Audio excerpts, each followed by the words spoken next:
कहानियां तो आपने बहुत सुनी होंगी, लेकिन क्या आपने कभी ऐसी कहानी सुनी है जिसमें प्यार के लिए जिंदा चीजों की बलि दी जाती हो? क्योंकि आज की कहानी में जिस ब्लैक मैजिक की, जिस साधना की मैं बात कर रहा हूँ, वो साधना मांगती है एक बलि। अब वैसे तो ये क्रिया काफी डरावनी होती है, लेकिन कई बार ऐसा माना जाता है कि इसके फल में आपको वो हर एक चीज मिलती है जो आप चाहते थे। और आज की भी कहानी कुछ ऐसी ही है, लेकिन एक ट्विस्ट है उसमें, या फिर कह सकते हैं कि एक डरावना ट्विस्ट है उसमें। आज की कहानी है आकाश की। आकाश जो एक लड़की से इतना प्यार कर बैठा था, जिसके बाद उसे इंसानियत से ज्यादा उस डरावनी तंत्र क्रिया पर विश्वास हो गया था। दरअसल आकाश बिहार का रहने वाला था और बिहार के एक छोटी से गांव से वो मुंबई अभी आया था, नए सपने लेकर, नए गोल्स को लेकर। अब वैसे तो आकाश एक इंजीनियरिंग स्टूडेंट था, उसकी इंटर्नशिप भी चल रही थी। उसकी जिंदगी बहुत सिंपल थी, कॉलेज, कमरा और मोना। मोना उस लड़की का नाम था जो आकाश के साथ इंटर्नशिप कर रही थी सेम कंपनी में। इंटर्नशिप उन लोगों को दिया जाता है जिनके पास कोई जॉब का एक्सपीरियंस ना हो, बट वहीं से शुरुआत के लिए बहुत अच्छी चीज होती है। मोना एक बहुत ही ब्यूटीफुल, बोल्ड और इंडिपेंडेंट लड़की थी। आकाश के लिए मोना सिर्फ एक लड़की नहीं थी, वो एक सपना थी जिसे आकाश अपनी खुली आंखों से देखता था। उसकी हंसी, उसका चलना और आकाश की हर बात पर आकाश का साथ देना, उसका ये सब करना आकाश के लिए उसके दिल में बहुत गहरी जगह बनाया जा रहा था। लेकिन इंटरेस्टिंग बात यह है कि ये सब कुछ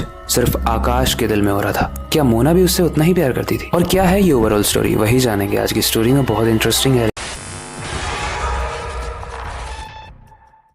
देखो, जितना प्यार आकाश मोना से करता था, शायद उसका 1% भी प्यार मोना नहीं करती थी आकाश से। वो उसे एज अ फ्रेंड मानती थी। लेकिन ऐसा कहा जाता है ना कि लड़कियों को समझ में आने लगता है जब उसे लड़के पसंद करने लगते हैं। तो मोना को ये समझ में आने लगा था। उसके सिक्स सेंस उसको ये हिंट दे रहे थे कि आकाश उसे पसंद करता है और वो जल्दी ही शायद उसे प्रपोज करेगा। और इससे पहले कि आकाश का मन और ज्यादा बढ़े, मोना ये डिसाइड करती है कि वो आकाश से इस बारे में बात करेगी। और एक दिन मोना उसे कह देती है, आकाश देखो, तुम बहुत अच्छे लड़के हो, लेकिन मुझे अपनी जगह चाहिए, मुझे स्पेस चाहिए थोड़ी। क्योंकि तुम जिस तरीके से कुछ दिनों से बिहेव कर रहे हो, मुझे वो वियर्ड लग रहा है, मुझे वो अजीब लग रहा है, और मैं एज अ फ्रेंड तुम्हारे साथ रहना चाहती थी। आकाश ब्लैंक हो गया, क्योंकि मोना उसकी दुनिया थी और उसकी दुनिया अभी राइट नाउ मोना ने ही उजाड़ दी। अब इंटरेस्टिंग बात यह है कि आकाश का तो ये वन साइडेड लव था, लेकिन जब मोना ने उसे ये बातें क्लियर की तो आकाश को एज अ ब्रेकअप फील हो रहा था, जैसे मानो वो रिलेशनशिप में थे, वो किसी रिश्ते में थे बहुत पहले से, और अब वो टूट रहा हो। उस दिन के बाद आकाश काफी चुप रहने लगा। वो कम खाता था, लोगों से बात नहीं करता था और कहीं भी घूमने नहीं जाता था। काफी डिप्रेस रहने लगा था वो, सिर्फ ये सोच के कि मोना मुझसे प्यार नहीं करती। लेकिन कहानी में सबसे बड़ा ट्विस्ट तब आया जब एक दिन मार्केट जाते वक्त आकाश ने मोना को किसी और लड़के के साथ देख लिया। उस रात आकाश का दिमाग घुमा हुआ था, वो बहुत गुस्से में भी था, बहुत रो भी रहा था और उसे समझ ही नहीं आ रहा था कि वो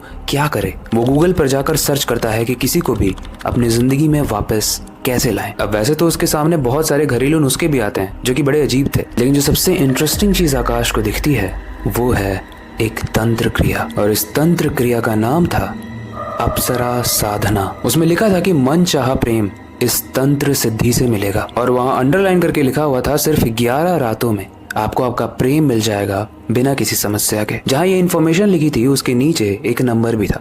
आकाश ने बिना सोचे समझे उस नंबर पर कॉल कर दिया। लेकिन जैसे ही आकाश उस नंबर पर कॉल करता है, फोन के उस तरफ से एक बड़ी ही भयानक, क्रीपी और डरावनी आवाज आती है। और उस आवाज में बस एक ही लाइन थी, बच्चे क्या तुम तैयार हो? क्योंकि इस साधना के लिए सिर्फ प्यार ही नहीं काफी है, जुनूनियत भी होनी चाहिए। आकाश ने बोला, मैं मोनिका के बिना नहीं जी सकता हूँ, तो आप जो बोलोगे मैं वो सब करने के लिए रेडी हूँ। बाबा ने बोला, तो फिर कल रात से शुरू करते हैं।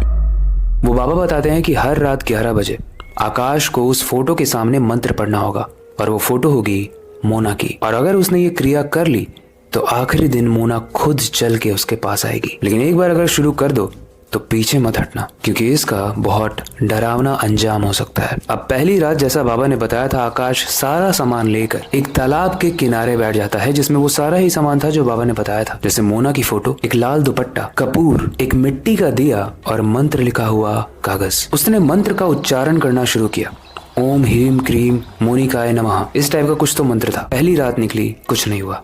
दूसरी रात निकली, कुछ नहीं हुआ। लेकिन अब आती है तीसरी रात। तीसरी रात उस साधना को करने के बाद जब आकाश अपने घर वापस गया तो उसे कुछ अजीब सा फील हुआ, लेकिन वो उस चीज को इग्नोर करके सो गया और वो चौथी रात के लिए रेडी हो रहा था। लेकिन तीसरी रात जब वो सोया तो उसके सपने में मोना आ रही थी। जब वो आँख खोल रहा है तब भी मोना दिख रही है, हर जगह मोना दिख रही थी उसे। लेकिन अब आती है चौथी रात, जहाँ से सब कुछ बदलने लगा। जब भी वो मंत्र पढ़ता था तो हवा एकदम से बहुत तेज चलने लगती थी, बहुत पावरफुल, मानो सब कुछ उड़ा देगी। उसको धीरे धीरे पीछे किसी के चलने की आवाज आती थी और जब तालाब के सामने वो बैठता था तो पानी में उसको किसी का चेहरा नजर आता था और वो चेहरा था एक औरत का। वो चेहरा मोना जैसा दिख रहा था, लेकिन आंखों में कोई रोशनी नहीं थी, मानो वो किसी मृत लड़की को देख रहा है, मरी हुई लड़की को देख रहा है। उसके बाद उसे जो स्टेप्स बताए गए थे उसने उसको फॉलो किया। एक विशेष प्रकार का इत्र यानी सेंट उसने अपने पूरे शरीर में लगाया। उसके बाद उसके कुछ छींटे हवा में भी फेंके। उसके बाद उसने तालाब के पास दिया जलाया, मोना की फोटो सामने रखी और मंत्र का उच्चारण फिर से करने लगा। हर जाप के साथ मिट्टी ठंडी होती गई, हवा में सुगंध बढ़ती गई, लेकिन ये सुगंध जिंदा फूलों की नहीं थी, ये सुगंध थी मृत यानी मरे हुए शरीरों की। आकाश के सामने की जो हवा थी वो एक रूप धारण कर रही थी, वो एक शेप में कन्वर्ट हो रही थी और धीरे धीरे करके वो एक औरत बन गई। एक औरत जो कि लाल साड़ी में उसके सामने खड़ी थी। उसने जब उसका चेहरा देखा तो वो मोना जैसा ही था। इनफैक्ट मोना से बहुत ज्यादा सुंदर भी था, लेकिन उसका शरीर बहुत भयानक था। वो औरत बोली, मैं आ गई हूँ और तुमसे मिले बिना मैं जाऊंगी भी नहीं। पहले तो वो बहुत तेजी से हंसी, लेकिन फिर अचानक से उसने तेजी से हंसते हंसते रोना शुरू कर दिया। लेकिन जब वो रो रही थी तो उसकी आंखों से आंसू नहीं बल्कि काला खून बह रहा था। आकाश समझ नहीं पा रहा था कि ये क्या हो रहा है, क्योंकि वो प्यार नहीं था, वो एक तंत्र क्रिया थी, एक बंधन जिसमें सिर्फ एक को आजादी मिलती है और दूसरा बस कैदी बन जाता है। जिसके बाद आकाश रुका नहीं, क्योंकि अभी तक सिर्फ 4 दिन हुए थे और उसे बोला गया था कि तुम अगर बीच में रुके तो बहुत ज्यादा दिक्कतें हो सकती हैं। और बाबा ने ये भी कहा था कि मंत्र के पूरा होते ही मोना की फोटो को जला देना। तो आखिरी रात आकाश ने उस फोटो को निकाल कर आग में डाला और बोला, मैं तुझे कबूल करता हूँ, हमेशा के लिए कबूल करता हूँ और आज से तू मेरी हुई मोना। अगली सुबह जब आकाश उठता है तो उसे एक मैसेज आया होता है मोबाइल में। जब वो मोबाइल को देखता है तो उसमें देखता है कि एक मैसेज था जो मोना के नाम से आया था और उसमें लिखा था, आई एम मिसिंग यू, तुम कहाँ हो। आकाश का दिमाग फटा हुआ था कि ये कैसे हो सकता है, क्योंकि लास्ट हमारी जो कॉन्वर्सेशन हुई थी उसमें तो मोना ने मुझे मना कर दिया था। क्या ये तंत्र क्रिया सच में काम कर गई? जिसके बाद वो जल्दी से मैसेज करता है मोना को। वो लोग मिलने के लिए रेडी होते हैं और मोना उसके सामने होती है। इस बार मोना काफी खुश थी और इस बार वो फ्रेंड जोन या फिर दोस्तों वाला बिहेवियर नहीं था उसका, बल्कि वो सच में बहुत ज्यादा खुश थी, एक प्रेमिका टाइप। लेकिन जब आकाश ने उसे गले लगाया तो आकाश देखता है कि उसके गर्दन पर एक बहुत बड़ा सा चीरा लगा हुआ है और उसमें से एक मरे हुए इंसान की स्मेल आ रही है। मोना से मिलने के बाद जब वो बाबा से जाके मिला तो उसे बताया गया कि ये क्रिया बहुत खतरनाक होती है, क्योंकि ये जिंदा इंसान को तुम्हारे पास नहीं लाती है, बल्कि जो इंसान तुम्हें चाहिए उसको मार देती है और उस पर काला जादू करके उस इंसान को तुम्हारे पास लाती है। तो जब तुम ये क्रिया कर रहे थे तो चौथे दिन मोना मर चुकी थी और उसके मरे हुए शरीर की खुशबू भी तुम्हें आई होगी आसपास। और ये जो तुम्हें इत्र दिया गया था मेरे द्वारा, ये इत्र 11 मरी हुई लाशों के पसीनों से बना हुआ है। और जब तुमने इसको अपने शरीर पर लगाया तो तुम इस चीज को कबूल कर रहे थे कि तुम्हें मंजूर है कि मोना मर के तुम्हारे पास आए, और जिसे तुम अभी गले लगा रहे हो वो मोना नहीं है, मोना की आत्मा है और वो हमेशा तुम्हारे पीछे रहेगी तब तक जब तक तुम मर नहीं जाते।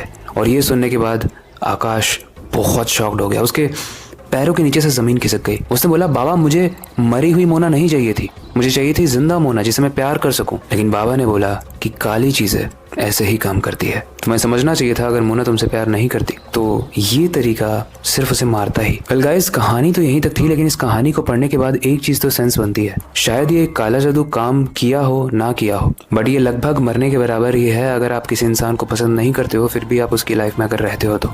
और मोना जिंदा हो चाहे मुर्दा, अगर वो आकाश को पसंद नहीं करती तो अगर जिंदा में उसे कैद करके रखता तो भी एक तरीके से मरी ही होती मोना, और मरने के बाद अगर मोना आई है तब तो वो मरी गई है। इसलिए हम इंसानों को ये चीज़ समझना चाहिए कि हर बार बात ईगो की या रिजेक्शन की नहीं होती। हो सकता है आप किसी को पसंद कर रहे हो, लेकिन ज़रूरी नहीं है कि वो बंदा, वो लड़की, वो इंसान भी आपको उतना ही पसंद करे। तभी तो 5 उंगलियां डिफरेंट होती हैं, हर उंगली की अपनी पहचान है, हर उंगली का अपना काम है, हर उंगली की अपनी एक चॉइस है।